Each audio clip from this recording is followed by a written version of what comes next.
محمد بن قاسم کو مکران میں آئے ہوئے 8 روز گزر چکے تھے۔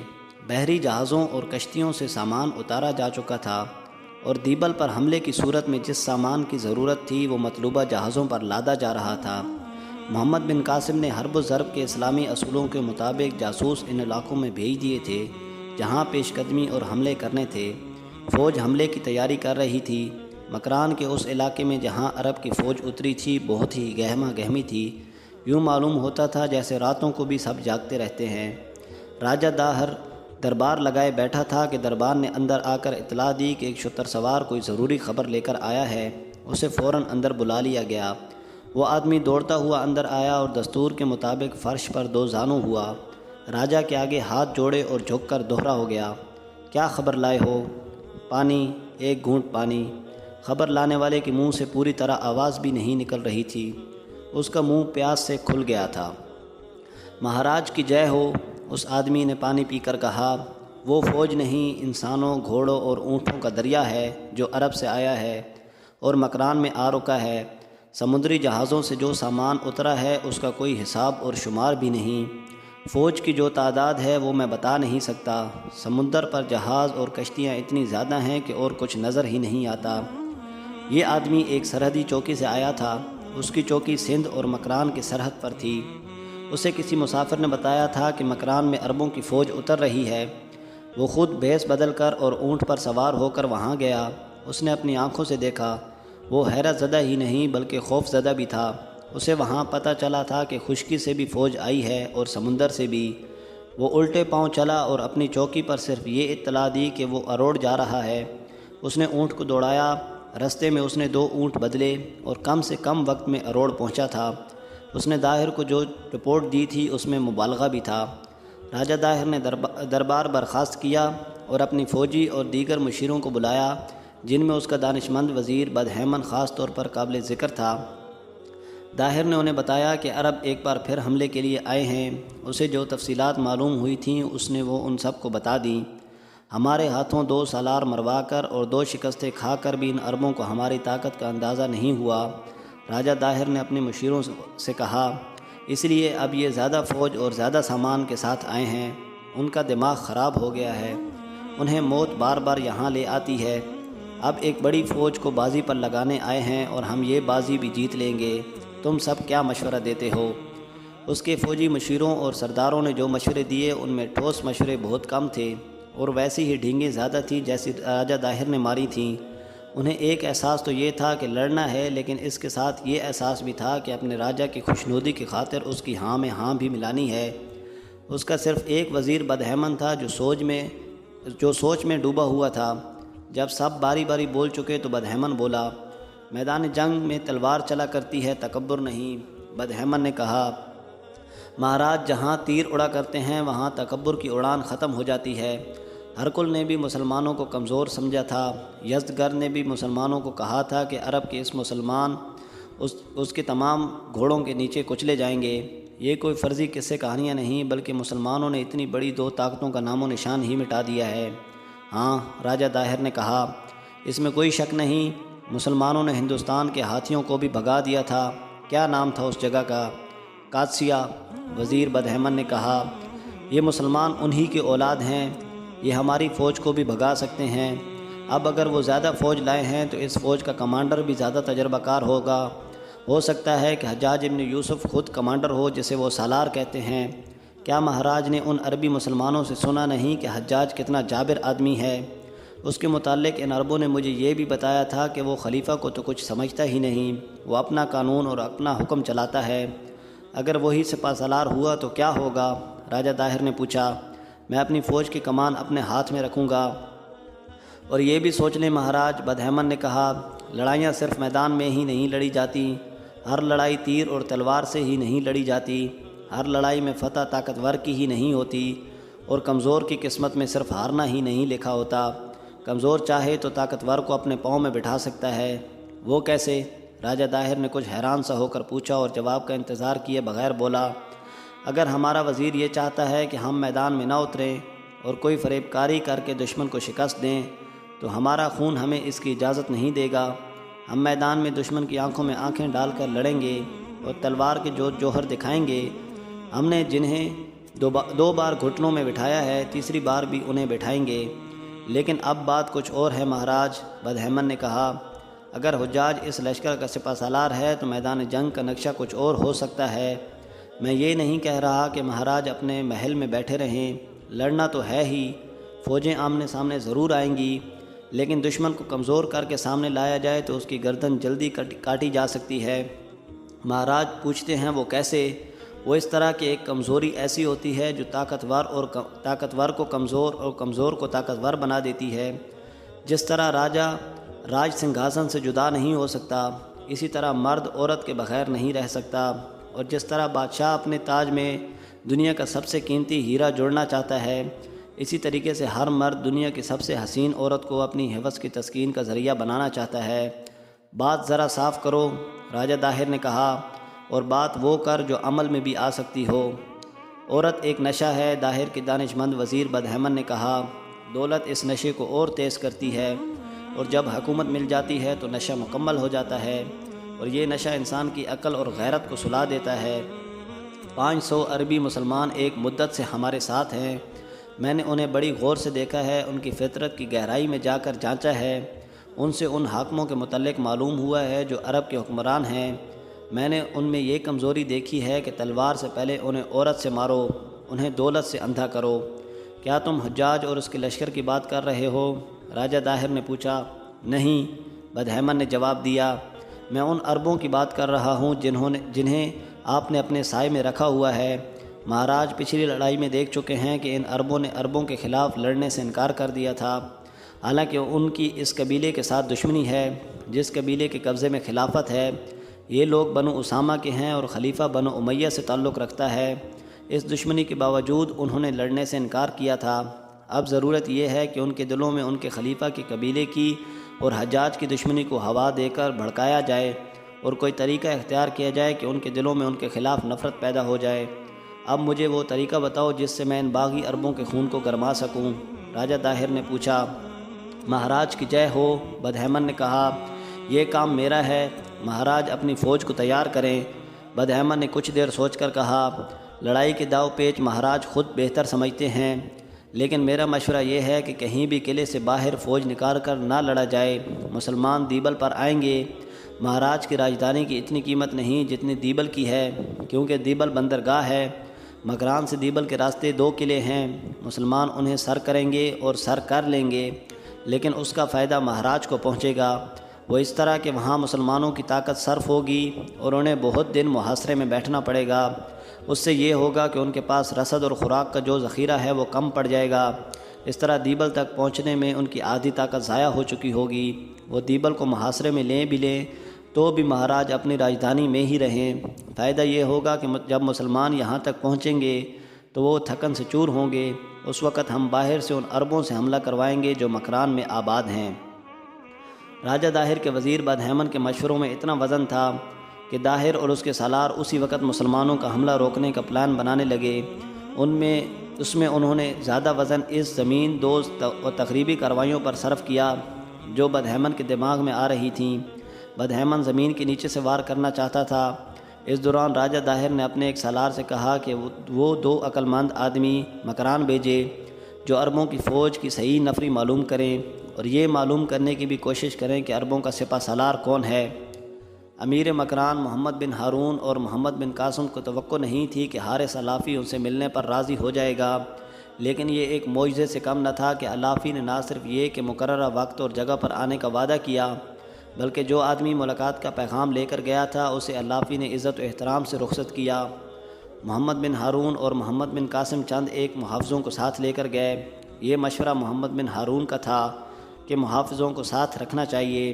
وہ کہتا ہے کہ علافیوں کے ساتھ دشمنی اس قسم کی ہے کہ ان پر بھروسہ نہیں کیا جا سکتا۔ محمد بن قاسم کو اکیلا نہیں جانا چاہیے۔ اور جب ملاقات کی جگہ پہنچے تو وہاں حارث علافی اکیلا کھڑا تھا۔ وہ نخلستان کی قسم کی جگہ تھی۔ محمد بن ہارون اس جگہ سے واقف تھا۔ وہاں پہنچنے سے ذرا دیر پہلے محمد بن ہارون نے محافظوں کو بتایا کہ جب اس جگہ پہنچیں تو وہ اس جگہ کے ارد گرد پھیل جائیں اور چوکس رہیں کہ کوئی اور ان کے گھیرے میں نہ آئے۔ چاندنی رات تھی۔ صحرا کی چاندنی ٹھنڈی اور شفاف ہوا کرتی ہے۔ علافی اپنے گھوڑے کی لگام پکڑے کھڑا تھا۔ محمد بن ہارون اور محمد بن قاسم گھوڑوں سے اترے اور اس تک پہنچے۔ اللافی نے دونوں کے ساتھ ہاتھ ملایا۔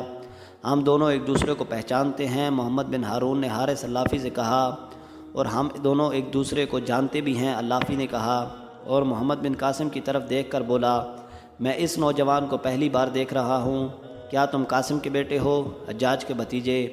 ہاں میں ہی ہوں، محمد بن قاسم نے کہا، اور میں اس فوج کا سپہ سالار ہوں جو یہاں آئی ہے۔ کیا 2 سپہ سالار مروا کر بھی حجاج نے کچھ سبق نہیں سیکھا؟ کیا وہ حجاج جنگ کو بچوں کا کھیل سمجھتا ہے؟ اللافی نے کہا، کیا اسی عمر میں تم اتنے تجربہ کار ہو گئے ہو کہ جنگ میں جو 2 منجھے ہوئے سپہ سالار ہار گئے اور تم جیت لو گے؟ تم میں اس سے بڑھ کر اور کیا خوبی ہو سکتی ہے کہ تم حجاج کے بھتیجے ہو؟ فتح اور شکست اللہ کے اختیار میں ہے، محمد بن قاسم نے کہا، میں آپ کو یہ بتانے نہیں آیا کہ مجھ میں کیا خوبیاں ہیں اور کیا خامیاں ہیں۔ یہ ضرور کہوں گا کہ حجاج نے مجھے سپہ سالار اس لیے نہیں بنایا کہ میں اس کا بھتیجا ہوں۔ کیا ہم وہ بات نہ کریں جس کے لیے میں نے آپ سے ملنے کی خواہش کی تھی؟ بات وہی ہو جائے تو اچھا ہے، اللافی نے کہا، لیکن میں ایک بات کہوں گا، تم لوگوں نے مجھ پر اعتبار نہیں کیا کہ اتنے سارے محافظوں کو ساتھ لے آئے ہو۔ اعتبار تو مجھے بھی تم پر نہیں کرنا چاہیے تھا کیونکہ میں تمہارا باغی ہوں۔ مجھے اپنی گرفتاری سے ڈرنا چاہیے تھا، لیکن میں اکیلا آ گیا ہوں، میرے ساتھیوں نے مجھے ایسا کرنے سے روکا تھا۔ خدا کی قسم، محمد بن قاسم نے کہا، آپ نے جو اعتماد ہم پر کیا ہے اس کی قیمت ہم نہیں دے سکتے، اللہ دے گا۔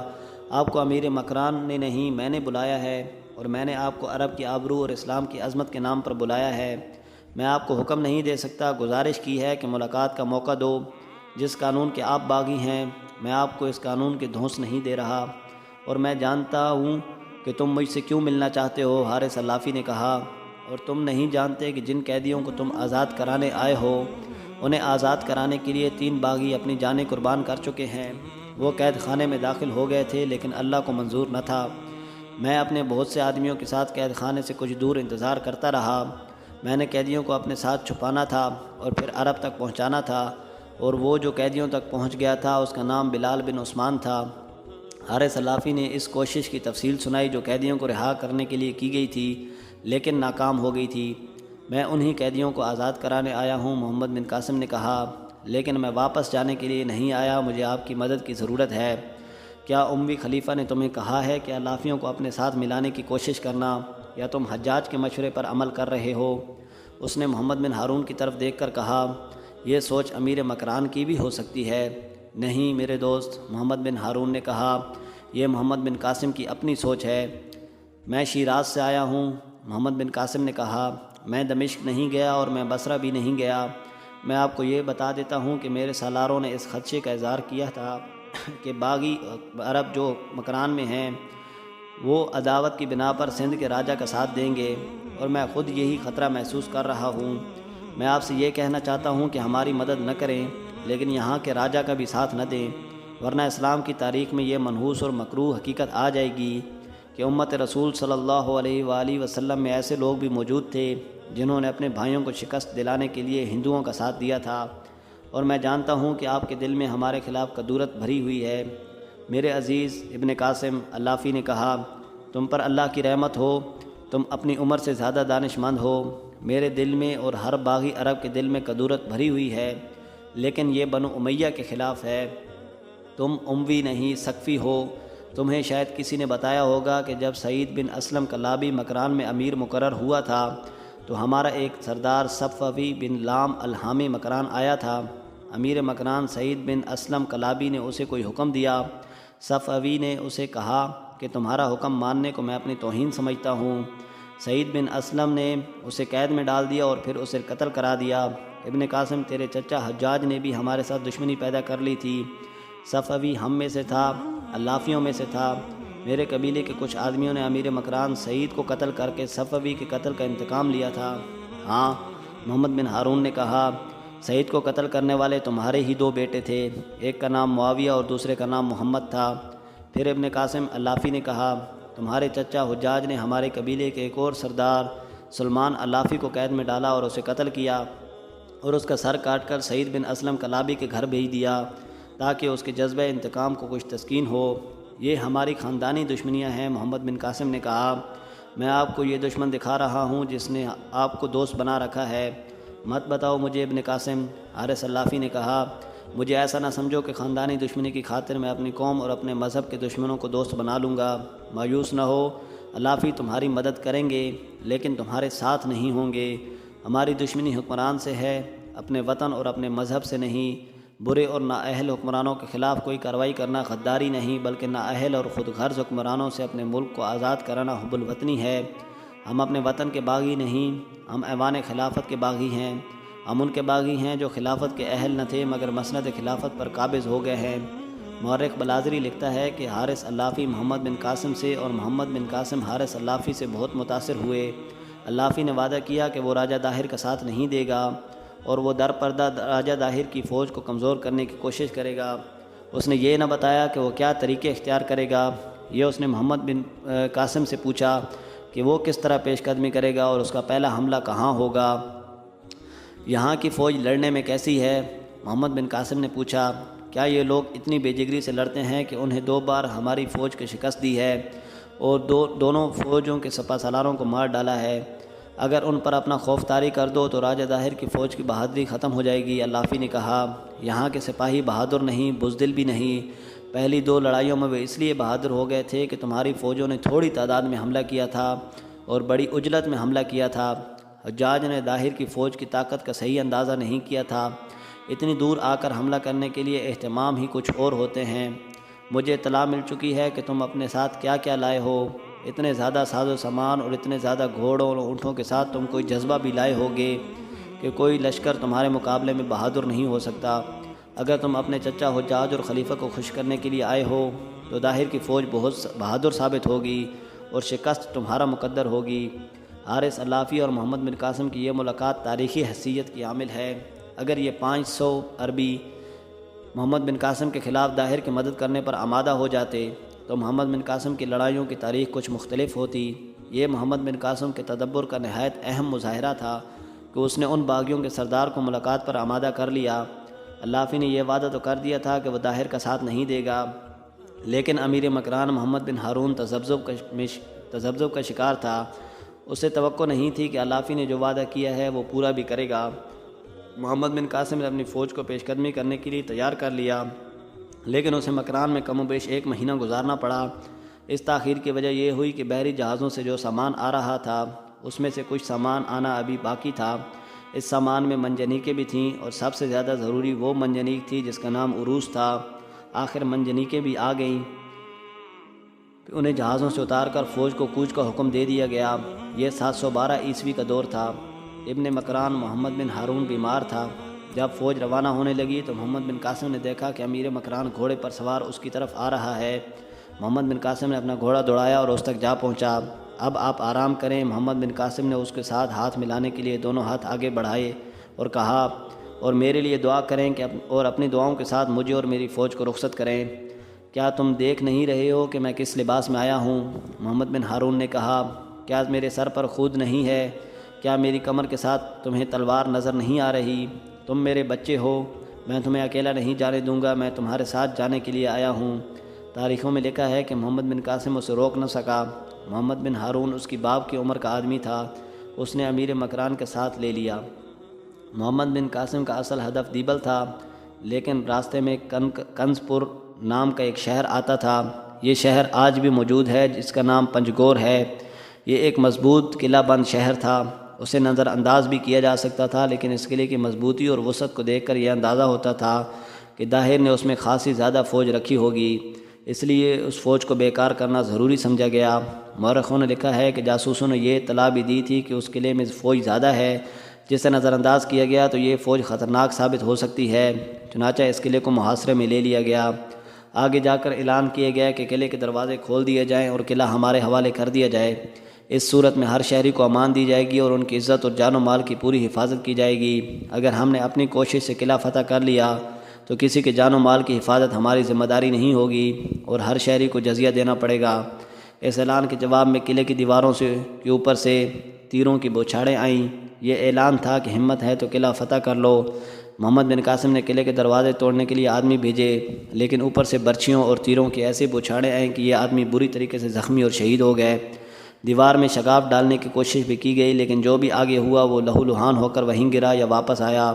یہاں ضرورت محسوس ہونے لگی کہ سب سے بڑی منجنیق عروس کا استعمال کیا جائے، لیکن اس کا استعمال اتنا آسان نہیں تھا۔ اس کے بجائے محمد بن قاسم نے چھوٹی منجنیقوں سے شہر پر پتھر برسائے۔ ان منجنیقوں کو پیچھے ہٹانے کے لیے قلعے کی فوج نے دلیری اور جانبازی کا یہ مظاہرہ کیا کہ قلعے کے 3-4 دروازے کھلے اور اندر سے بہت سے گھوڑ سوار نکلے۔ وہ تیر انداز تھے، وہ گھوڑے دوڑاتے ہوئے منجنیقیں چلانے والوں پر تیر برساتے ہوئے چلے گئے۔ پیشتر اس کے ان کا تعاقب کیا جاتا یا مسلمان سوار گھوڑے دوڑ کر قلعے میں داخل ہو جاتے۔ دشمن کے تیر انداز سوار قلعے کے اندر چلے گئے اور دروازے پھر سے بند ہو گئے۔ دن پر دن گزرتے جا رہے تھے اور قلعہ پہلے کی طرح محفوظ کھڑا تھا۔ قلعے کی فوج کے حوصلے اور مزاحمت میں ذرا سی بھی کمی نہیں آئی تھی۔ محمد بن ہارون بیماری کے باوجود گھوڑے پر سوار قلعے کے ارد گرد گھوڑا دوڑاتا اور سپاہیوں کو ہدایات دے رہا تھا۔ محمد بن قاسم نے اسے کئی بار روکا، لیکن وہ پیچھے اپنے خیمے میں نہیں جاتا تھا، لیکن وہ ہر بار یہی جواب دیتا کہ تم میرے بچے ہو، میں تمہیں اکیلا نہیں چھوڑ سکتا۔ 1 مہینہ گزر گیا، معلوم ہوتا تھا کہ قلعے میں رسد اور خوراک کی کمی نہیں۔ ان علاقوں میں پانی سب سے زیادہ قیمتی چیز تھی۔ معلوم ہوتا تھا کہ قلعے کے اندر یعنی شہر میں پانی کی بھی کوئی کمی نہیں۔ قاسم کے بیٹے ایک روز محمد بن ہارون نے محمد بن قاسم سے کہا، یہ قلعہ اتنی آسانی سے نہیں سر ہو سکے گا، سرنگ لگانے کا انتظام کیا جائے یا ہلہ بول کر دیواروں پر کمندیں پھینکی جائیں۔ امیر مکران محمد بن قاسم نے کہا، میں قلعہ سر کر سکتا ہوں، لیکن میں اپنی جنگی طاقت یہیں پر ظاہر نہیں کرنا چاہتا۔ ہلہ بولنے کے بجائے ہم کچھ دن اور آرام کریں گے اور شہر پناس کے اندر کسی کو آرام اور چین سے نہیں بیٹھنے دیں گے۔ ان کے پاس آخر کتنی کچھ خوراک ہوگی اور پانی کا ذخیرہ بھی ختم ہونے والا ہوگا، جنہیں ہمیں ہماری طاقت صرف کرنے کے بجائے ہمیں کوشش کرنی چاہیے کہ شہریوں کو بھوک اور پیاس سے مجبور ہو کر اپنی فوج کے لیے مصیبت کھڑی کروائیں۔ محمد بن قاسم نے 1 اور مہینہ وہیں پر گزار دیا۔ یہ پتہ نہ چلایا جا سکا کہ شہر کے اندر خوراک اور پانی کی کیا کیفیت ہے۔ یہ تبدیلی دیکھی گئی کہ شہر پناہ سے تیروں کی جو بچھاڑیں آتی تھیں ان میں کمی آ گئی۔ ایک روز فجر کی نماز کے فوراً بعد جب مسلمانوں کی فوج نے ان احکامات کی تکمیل نہایت سرعت سے کی جو احکام محمد بن قاسم نے گزشتہ رات سالاروں کو دیے تھے، چھوٹی منجنیقیں آگے لے گئے تھے اور تیر انداز منجنیقوں کے ساتھ اور کچھ آگے رکھے گئے۔ قلعے کے دروازوں کے سامنے سوار دستے تیار کھڑے کر دیے گئے تھے تاکہ اندر سے سوار حملے کے لیے نکلیں تو ان پر حلہ بول دیا جائے۔ سورج ابھی طلوع بھی نہیں ہوا تھا کہ قلعے کے اندر پتھر گرنے لگے۔ اب چونکہ منجنیقیں آگے کر لی تھیں، اس لیے ان کے پھینکے ہوئے پتھر شہر پناہ کے اوپر سے جا کر شہر کے اندر گر رہے تھے اور شہر پناہ سے منجنیقوں کے پر تیر پھینکنے کے لیے ہندو تیر انداز نظر آئے۔ ادھر سے مسلمان تیر اندازوں نے ان پر تیروں کا مے برسا دیا۔ منجنیقوں کو بیکار کرنے کے لیے پہلے کی طرح قلعے کے دروازے ایک بار پھر کھلے۔ پیشتر اس کے کہ قلعے کے سوار تیر اندازی کے لیے باہر آتے۔ مسلمان سواروں نے رات کے احکامات کے مطابق گھوڑوں کو ایڑ لگا دی۔ اندر والے سوار باہر نہ آ سکے اور قلعے کے دروازے پھر سے بند ہو گئے۔ مسلمان سوار قلعے میں نہ داخل ہو سکے، لیکن ان کے لیے یہ کامیابی بھی کافی تھی کہ انہوں نے شہر کے تیر انداز سواروں کو باہر نہ آنے دیا۔ اس سے یہ فائدہ حاصل ہوا کہ منجنیقیں شہر پر پتھر برساتی رہیں۔ سندھ کی تاریخ لکھنے والے تقریباً تمام مورخوں نے لکھا ہے کہ شہر میں ایک تو پانی کی قلت شہریوں کو پریشان کرنے لگی تھی اور پتھر تو پہلے بھی ان پر پھینکے گئے تھے، لیکن اب یالہ باری کی طرح پتھر گر رہے تھے۔ لوگ گھروں میں دبک کر رہ گئے تھے۔ 3-4 روز سنگ باری جاری رہی تو شہریوں نے واویلا برپا کر دیا اور فوج کو مجبور کرنے لگے کہ قلعے پر سفید جھنڈے چڑھا دیں۔ فوج خود تنگ آ چکی تھی۔ شہر کے اندر ایسی افراتفری پھیلی کہ قلعہ وار کو بتائے بغیر کچھ لوگوں نے، جن میں فوجی بھی شامل تھے، شہر پناہ پر سفید جھنڈے چڑھا دیے اور پھر شہر کے دروازے کھل گئے۔ محمد بن قاسم کی فوج قلعے میں داخل ہوئی۔ قلعے دار کو حکم دیا گیا کہ جو جزیہ مقرر کیا جائے گا وہ شہریوں سے وصول کر کے فاتح فوج کے حوالے کیا جائے گا۔ قلعے میں جو فوج تھی اس کے کماندار سے لے کر سپاہیوں تک سب کو جنگی قیدی بنا لیا گیا۔ محمد بن قاسم وہاں رک نہیں سکتے تھے۔ قلعے کے انتظامات کے لیے کچھ نفری وہیں چھوڑی اور محمد بن قاسم نے اگلے شہر کی طرف کوچ کیا۔